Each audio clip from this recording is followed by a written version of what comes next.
Hi, I'm JoAnneh Nagler, author of The Debt-Free Spending Plan, and I'm here with Misty Barnes, and I'm the author of Forgive Us Our Debts, Please. So Misty, tell me what you think is the good of living debt-free. What's good about it?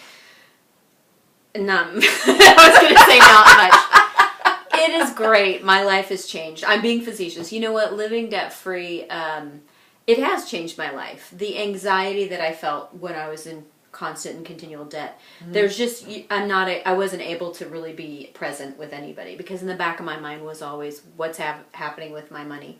You know, I was explaining to a friend recently, it's sort of in a way as if someone who has like a drinking problem, it's always in the back of their mind. That's what's going on. And so for someone who has chronic debt, it's always in the back of your mind. Like you're out with friends, but in the back of your mind, you're thinking, I really shouldn't be out with them. I can't afford what we're doing.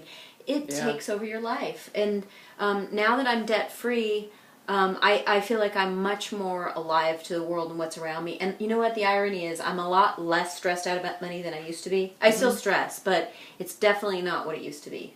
Yeah, I have to say the same thing is true for me, is that I thought that I would have less, and what I've ended up having is more.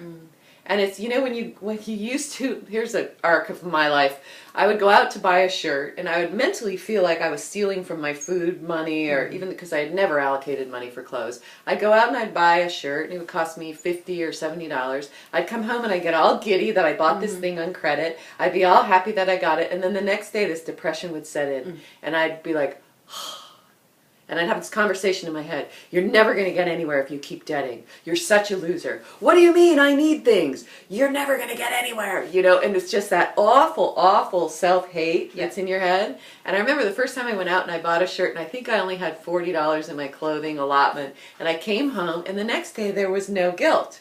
And then the next month there was more money. And the next month there was more money. And that was so freeing to just not have that pressure that you were talking about. You know, the voices, I totally relate to that because that's what was running me, were my voices in my head. Yeah. You're never going to get, you're never going to get ahead. But the irony is, even when I was making a lot of money, I still had the voices. It's a shapeshifter, you know.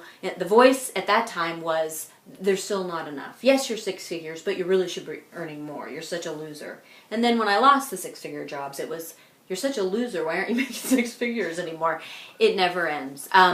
So what I've learned most is that I'm not my money. I'm not what I do. I'm not what I earn. I am who I am. And living within your means starts to free up this thought that I can live proportionally with what I have. I'm not paying $300 for a haircut, but I have money for a vacation. Yep. Right? So to cover our expenses with no stress. Right on. Spending plan. Get a spending plan. Hi, I'm JoAnneh Nagler. Thanks so much for joining us. And I'm Misty Barnes. See you soon.